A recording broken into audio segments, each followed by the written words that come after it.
Kota Bengkulu merupakan sebuah kota sekaligus ibu kota Provinsi Bengkulu yang terletak di bagian pesisir barat Pulau Sumatera. Kota Bengkulu merupakan tempat yang elok karena memiliki beragam pesona di dalamnya. Keceriaan pasti terpancar ketika berkunjung ke kota ini. Namun, di balik keceriaan itu semua terdapat beberapa masalah yang kerap terjadi. Salah satunya polemik pro dan kontra tempat parkir.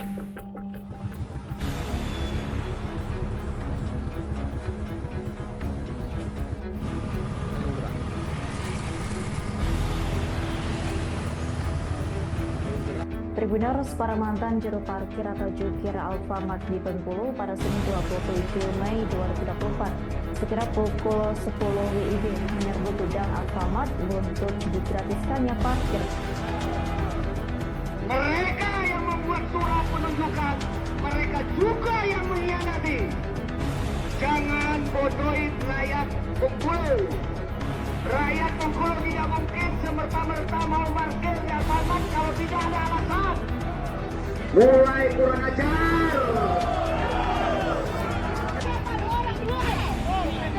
Tetap maksa dengan arogannya menutupi jalan usaha kami dengan mobil, dengan motor, terus mereka beramai-ramai lebih dari 10 orang.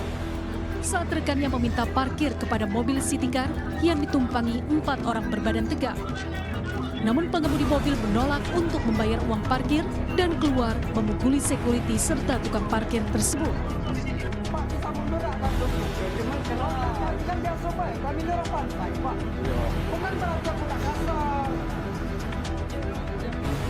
Entah apa yang menyebabkan masalah tersebut kerap terjadi serta menuai berbagai tanggapan dari berbagai pihak. Berikut akan dibahas selengkapnya.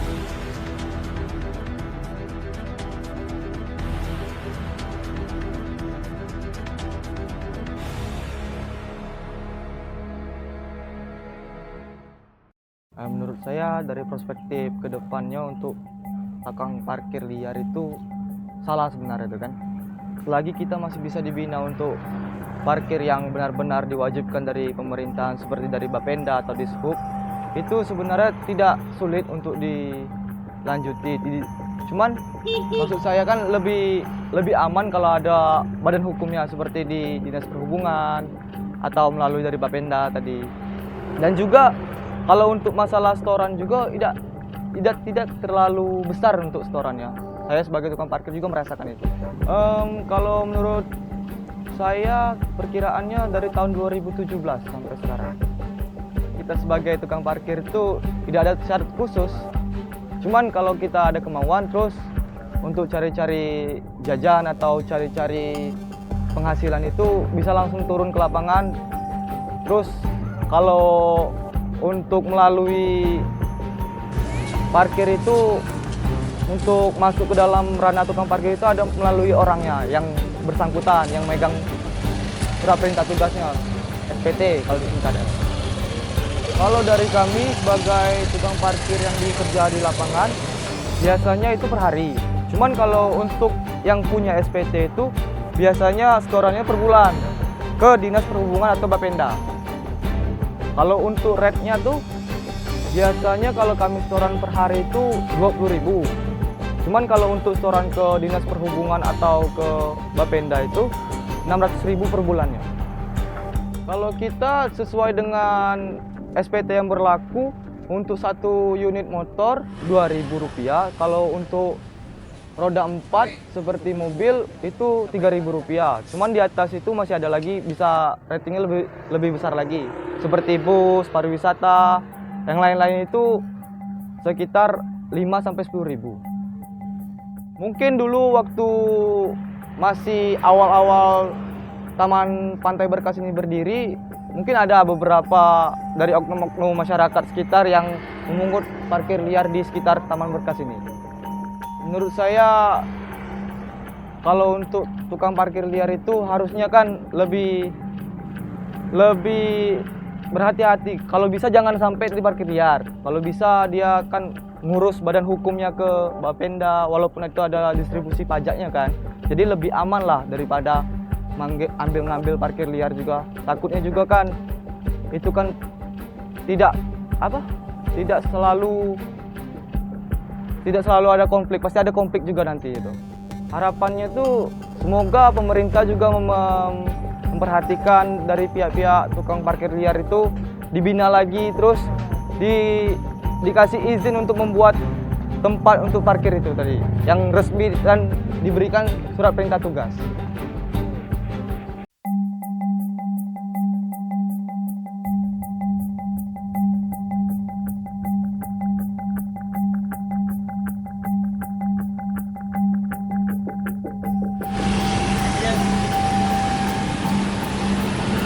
meresahkan perhatian. Itu bukan catatan video. Lagi.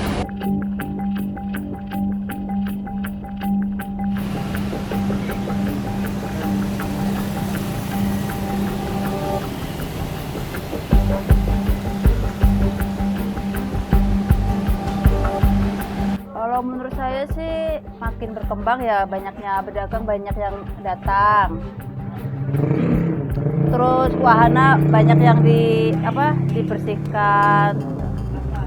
Banyak permainan, banyak dari Kota Bengkulu, datang juga dari luar Kota Bengkulu. Pada waktu musim libur sekolah, misalnya libur kantor, ya terbantu kan biar tertib gitu. Nggak ada sih, rata-rata di sini nggak ada parkir liar. Ya sangat meresahkan ya. Ya pernah, maksudnya kan baru ini langsung minta duit, kadang minta lebih gitu kan. Maksudnya minta duit parkir itu nggak sewajarnya biasanya. Biasanya tuh kayak sepeda tuh kadang minta 10.000, minta 5.000. Kan biasanya kan kalau parkir biasanya kalau otomatis kan kalau kendaraan kan 2.000. Dia bisa minta lebih. Itu di pusat perbelanjaan deh kayaknya. Ya harus diatasi ya supaya jangan ada parkir liar lagi. Gitu.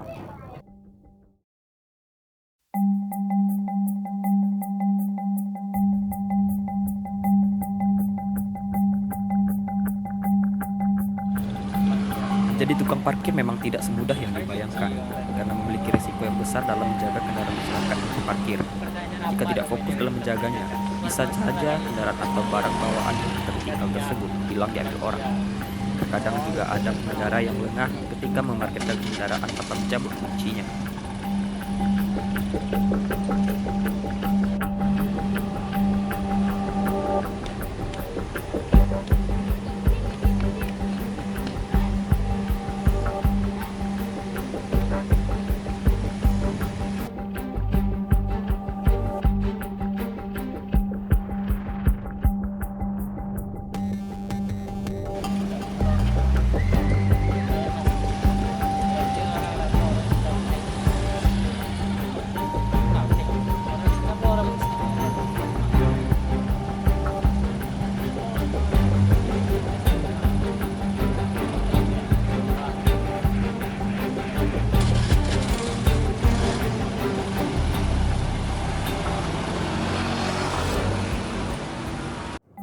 Kami ini gimana ya, sebenarnya mengalami kalau cuaca buruk itu kalau bisa dari pariwisata tuh diusahakan lah, karena parkiran kami tuh kalau air gitu nggak bisa, kalau musim hujan kan tergenang, kalau bahasa daerah sini kan tergenang atau air nggak bisa keluar, diusahakan siring apa gimana gitu kan. Jadi kalau hari biasa ya kayak gini, tapi kalau hari hujan musim itu kan penghujan lah penuh air, jadi pariwisata kan kurang.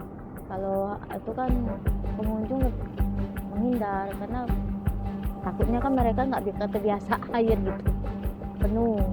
Kalau bisa usahakan gimana cara pembuangan air ini kami terutama, tapi khusus di sini saja di depan Super Center di Kota Panjang, parkiran depan ini. Kalau yang lain nggak, aku rasa enggak lah, ada semua solusinya, cuma solusi di sini nggak ada. Jadi kami para pedagang kalau setiap musim penghujan tuh kadang bergotong royong membersihkan itu untuk membuang airnya. Itu gimana cara pengunjung pariwisata bisa masuk kan, kasihan pengunjungnya karena nggak jadi masuk karena airnya tuh kayak banjir gitu. Ya, nggak tahu dia buang di mana, nggak mungkin kita buang ke jalan kan, nah jalan lintas. Kalau motor sekitaran 2.000-an gitu, kalau mobil nggak 5.000-an atau 3.000. Kita nggak begitu mahal. Lagian pula nggak ada punglinya, ada izin dari pariwisata. Ke dinas apa itu namanya? Yang perhubungan. Setorannya. Kurang tahu juga nak, tapi kurang tahu juga. Tapi kalau mereka kan nomor 1 bayar pajak, nomor 2 kan dia harus ngirim setoran ke dinas perhubungan gitu. Harus ada izinnya, nggak bisa sembarang. Jadi mereka ini bukan pungli, mereka ada izinnya. Sering, karena katanya mungkin kan namanya wisata, mungkin kan mereka juga sering terjadi, karena di sini gimana ya, lokasinya mungkin ada juga pungli-pungli sedikit mungkin kan, di luar area mungkin kan. Kalau keramaian, tapi kalau nggak keramaian nggak, mereka tetap pada tempatnya. Tapi kalau pada keramaian kan mereka kan penuh kan, jadi mereka cari tempat yang lain itu banyak kan pengunjungnya juga sih gitu. Kurang tahu juga nak, tapi mungkin kemungkinan sering sih, tapi kurang tahu juga gimana ceritanya, tapi kemungkinan sering. Karena wilayah menurutnya itu kan wilayah masing-masing gitu kan, ini punya saya, ini punya saya, ini punya saya gitu kan. Kami minta tuh diperhatikanlah kami ini kan ikon Provinsi Bengkulu kan, pusatnya. Kalau kemana-mana kan mereka kan tujuannya ke sini, ke pantai. Jadi kalau misalkan itu kan gimana caranya, solusinya supaya enak dilihat kalau musim penghujan gitu. Jadi dari sudut jalan itu kan enak. Kalau bisa kan jangan gimana solusinya supaya nggak penghujan itu nggak ada air gitu. Ya memang setiap musim ada air, maksudnya jalan keluarnya air itu tadi. kurang baik kalau menurut aku. Soalnya masih banyak motor yang parkir sembarangan di pinggir jalan. Seharusnya diperluas lagi lahan parkirnya untuk di daerah itu. Pernah di Panorama tuh, soalnya kalau beli sayur tuh orang parkirnya tuh sembarangan aja, jadi jalan sempit terus macet.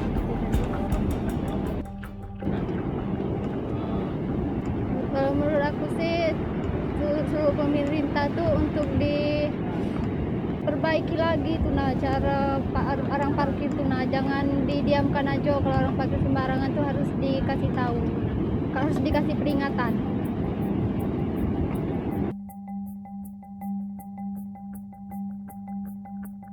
Kalau untuk pengelolaan parkir di Bengkulu itu mungkin ada yang positif, ada yang negatif bang.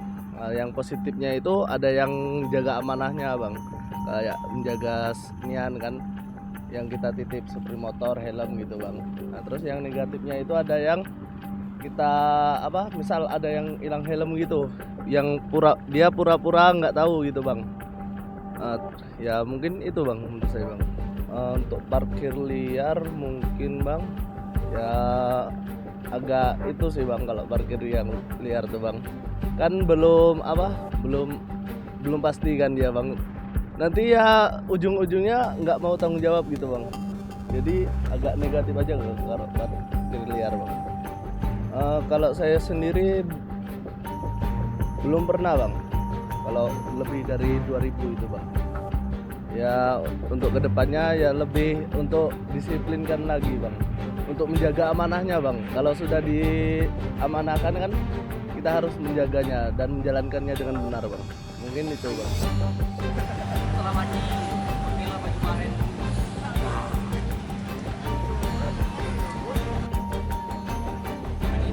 Tak hanya harus pandai menjaga kendaraan, tukang parkir juga harus pandai jika ada masyarakat yang komplain atau marah-marah terhadap apa yang ia lakukan karena tidak sesuai. Namun, sebaik apapun tukang parkir tetap saja dianggap meresahkan bagi kebanyakan masyarakat. Tak lain mungkin karena banyak parkir liar yang tersebar di kota Bengkulu.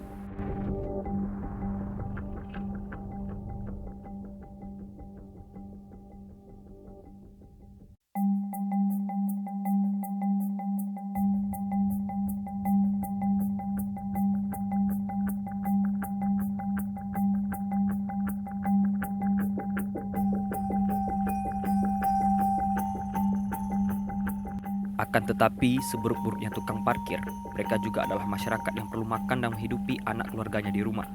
Selain itu, berbagai macam juga pendapat dan kritik yang disampaikan oleh masyarakat terkait pengelolaan tempat parkir di kota Bengkulu, mulai dari yang baik hingga yang buruk.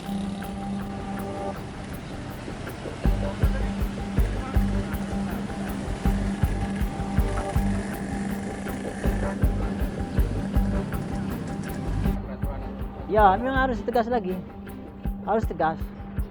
Karena kalau tanpa pemerintah tegas, masyarakat kadang-kadang nggak nerima. Nggak nerima. Banyak yang nggak mau bayar lah. Gitu. Ada yang menganggap parkiran ini ilegal, gelap. Kan? Karcis itu, yang punya karcis itu yang retribusi. Parkiran yang retribusi itu yang memakan badan jalan. Sedangkan ini lahan, setiap lahan ini dikelola oleh pihak ketiga, itu swasta kan, CP kan, itu kan CP itu langsung dari pihak pemerintah itu dia menang tender itu. Nah sekian tahun menang tender kan jangka waktu sekian tahun, nanti habis kontrak nanti kan diperbarui lagi dia itu. Siapa yang menang tender itu? Memang karcis itu ada perbedaannya kan, seperti di pasar itu kan ada karcis. Memang ini seharusnya ada karcis juga supaya lebih tegas. Karena kalau di lain ada karcis, di sini tidak ada karcis, orang itu sewenang-wenang. Apalagi ada pernyataan dari pemerintah kan, barang siapa yang tidak punya karcis boleh tidak bayar. Padahal ini resmi, bukan ilegal. Nah itu. Jadi kami itu akhirnya tersisi. Lagi pembayaran. Selama ini kalau yang pakai karcis 2.000, 3.000 kami nggak mau pesankan. Kalau salah berapa orang kasih? Nah, belum ada karcis untuk yang lahan kan.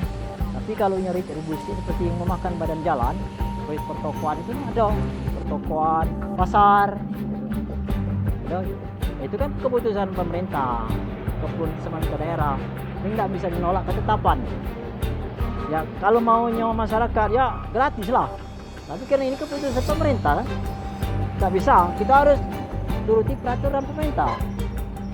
Ya, nah gitu. Kalau maunya masyarakat ya dimanapun gratis. Parkir di sana gratis. Tapi ini kan peraturan pemerintah untuk menambah pendapatan daerah. Nah, membantu juga kan untuk pendapatan daerah. Kalau maunya masyarakat ya dimanapun nggak ada yang parkiran.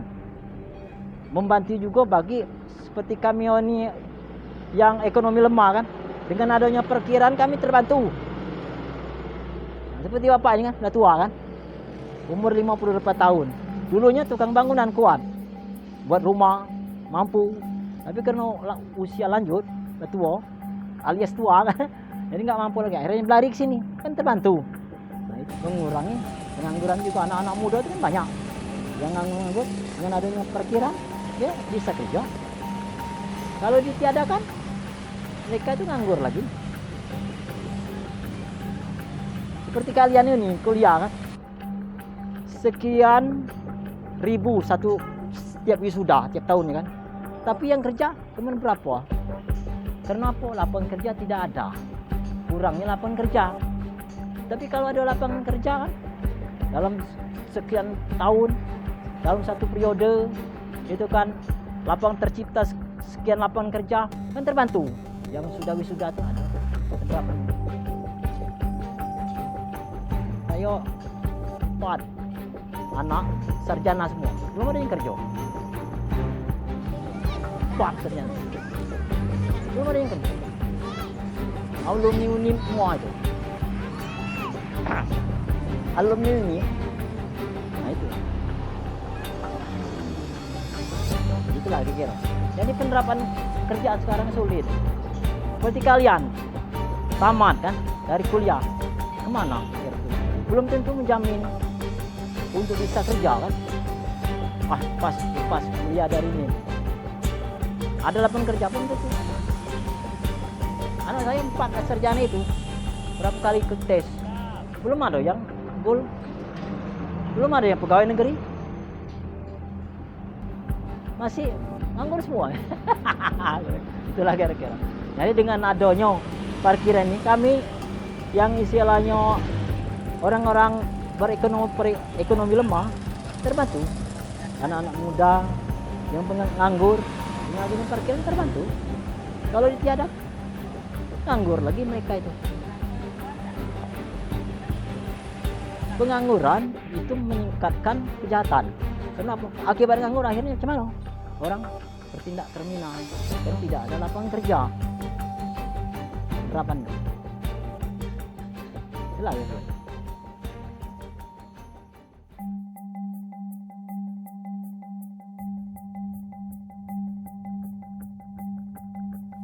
Untuk mencegah terjadinya hal-hal yang tidak diinginkan, perlu adanya kerjasama antar masyarakat, tukang parkir, dan pemerintah dalam mengatasi berbagai macam masalah atau konflik yang terjadi di lapangan. Dari terjalinnya kerjasama tersebut, maka akan terciptalah kehidupan yang damai, tentram, dan nyaman di Kota Bengkulu tanpa adanya polemik atau masalah yang terjadi.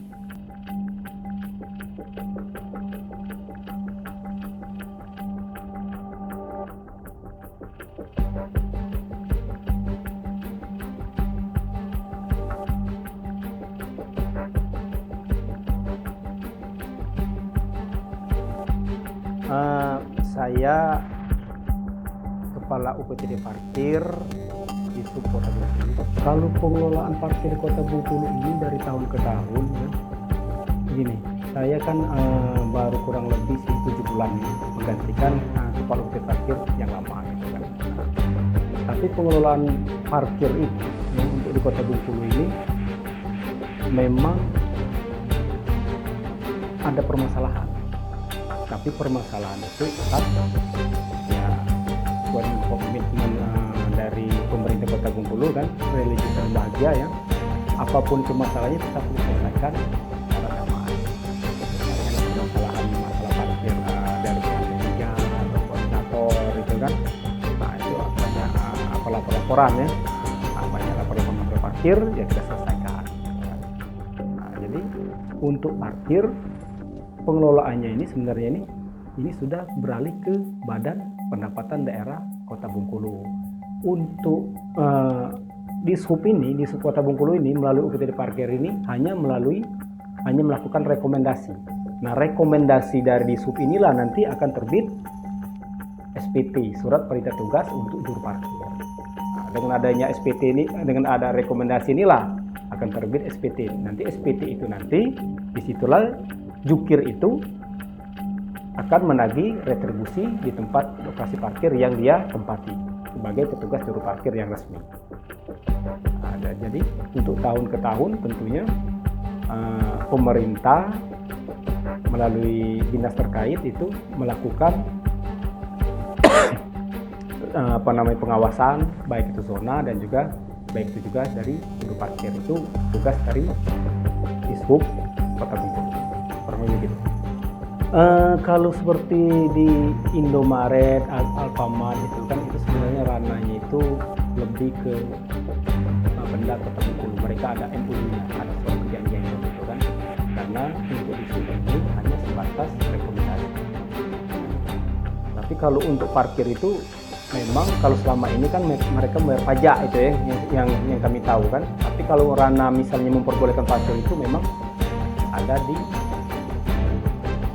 pendapat tertentu karena mereka yang membentuk SPT.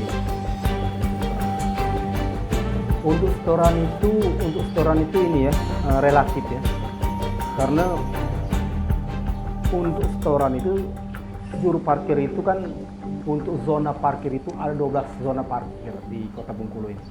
Zona itu dibagi zona 1 sampai 12. Seperti misalnya zona 1 itu di Pagar Dewa, Pagar Dewa dan sekelilingnya lah. Jadi kalau 600 itu berdasarkan SPT, tidak seluruh.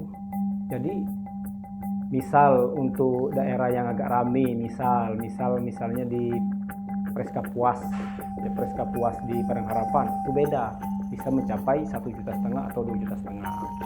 Terus tempat yang lain agak ramai lagi, misal di Panorama zona 6 itu namanya itu kan, beda lagi itu lebih dari 600, bisa di atas 1 juta itu. Jadi tidak sama rata semua 600 itu kan. Sama rata, tergantung dari tingkat rame tidaknya ini parkir kendaraan pada lokasi parkir tersebut. Kalau untuk parkir itu sebenarnya itu dari juru parkir itu satu orang gitu. Kalau misalnya dia mengurus izin, misal ya, dia mengurus izin lokasi titik parkir. Nah, ini titik parkir yang baru. Titik parkir yang baru itu setelah mengisi formulir dengan syarat-syarat seperti KTP, KK, ya, fotokopi ya, terus apa namanya ini foto, terus surat izin dari pemilik usaha, gitu kan. Itu biasanya itu minimal 1 gitu. Tapi tergantung kalau misalnya yang diajukan di permohonan itu sepanjang maksimal 50 meter, itu lebih dari 1 ya, tercover dalam mengurusakan parkir itu. Misalnya dia di sepanjang jalan misalnya Jenderal Sudirman sampai mana misalnya kan berapa toko, nah itu nggak mungkin 1, itu lebih dari 1 itu. Kalau untuk ini, untuk contoh di Pagar Dewa, kalau misalnya tokonya misalnya seperti Sarah Bakery ya betul ya, nah itu 1 itu kalau ininya apa namanya ini untuk juru parkirnya. Tapi yang tapi di sub bukan di sub menempatkan, tapi mereka sendiri karena mereka masyarakat yang mengajukan permohonan untuk jadi juru parkir begitu. Jadi masyarakat yang menjadi apa nih mengajukan untuk jadi juru parkir, memang begitu. Kalau parkir liar itu dari zaman mungkin dari zaman dahulu kan sering kita dengar parkir liar sudah positif ada itu kan. Kadang-kadang parkir liar ini kita mau ngontrol juga kan agak susah juga. Kadang-kadang mereka sembunyi parkir liar itu. Kadang-kadang sudah turun kita mau operasi gabungan, tahu mereka sudah tahu kan, mereka pura-pura menghilang kan. Itu parkir liar. Nah, untuk parkir liar ini ya, pemerintah Kota Bengkulu baik Bapenda, Dishub dan juga aparat dari kepolisian itu turun ke lapangan gabungan itu biasanya untuk menertibkan parkir liar. Karena parkir liar itu ya pertama itu merugikan masyarakat konsumen. Yang kedua setoran PAD itu tidak jelas, nggak ada, dari keuntungan mereka sendiri. Untuk memberantas parkir liar inilah makanya Dishub, Bapenda dan juga pihak dari kepolisian itu gabung dengan parkir liar. Yang sebelum lebaran kemarin kan itu panjang kan banyak yang tampak itu parkir liar termasuk di berita ya.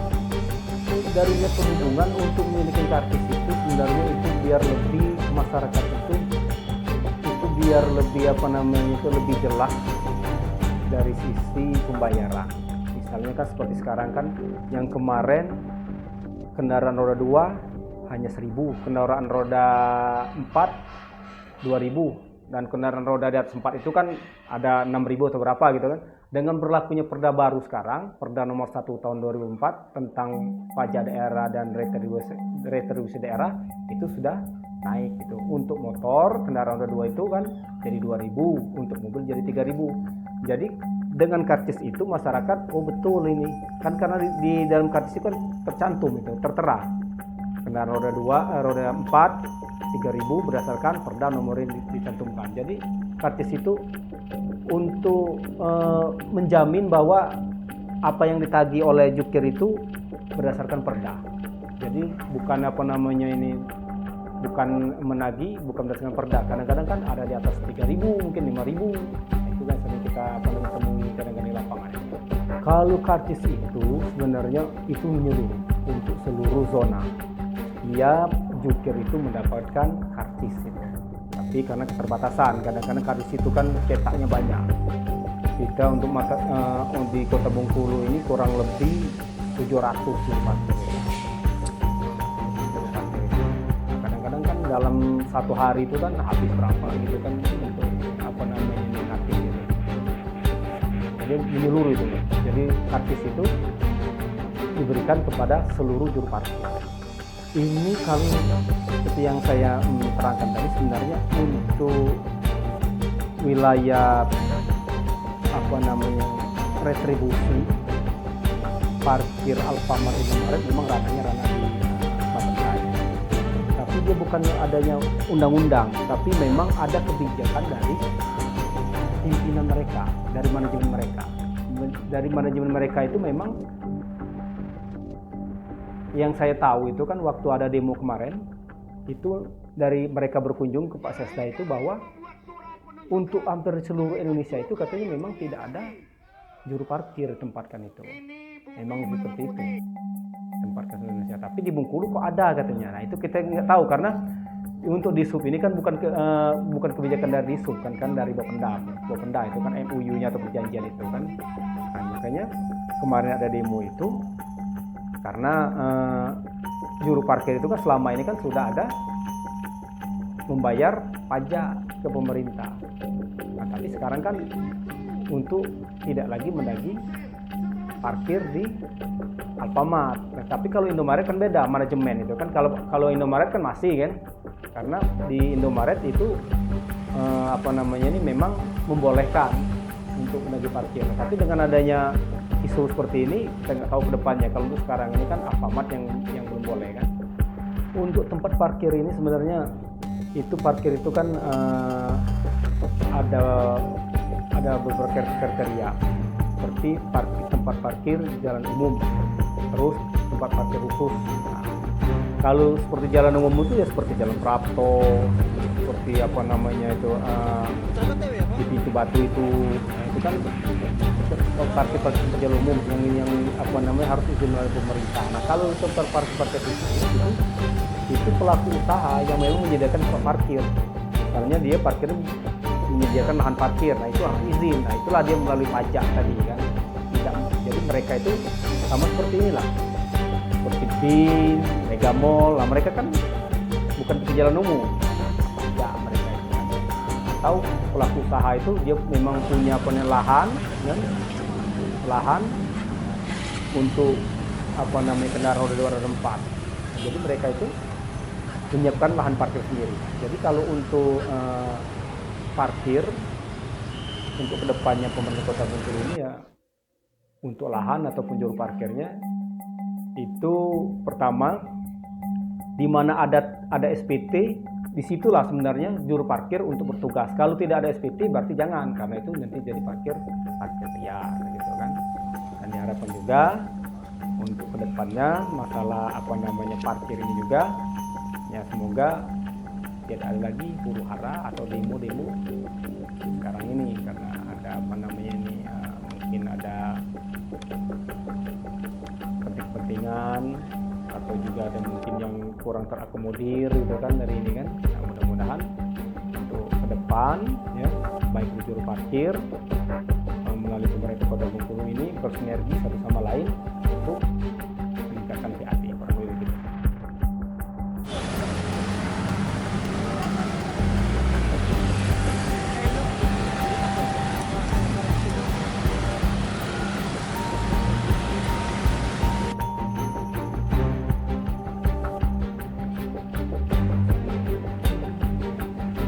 Melalui film ini diharapkan kepada seluruh lapisan masyarakat dapat menyikapi masalah yang sedang terjadi, khususnya permasalahan pro dan kontra tentang juru parkir. Semoga kedepannya akan ada jalan keluar dari semua fenomena ini agar kemudian hari tidak menimbulkan permasalahan lagi di tengah masyarakat kita.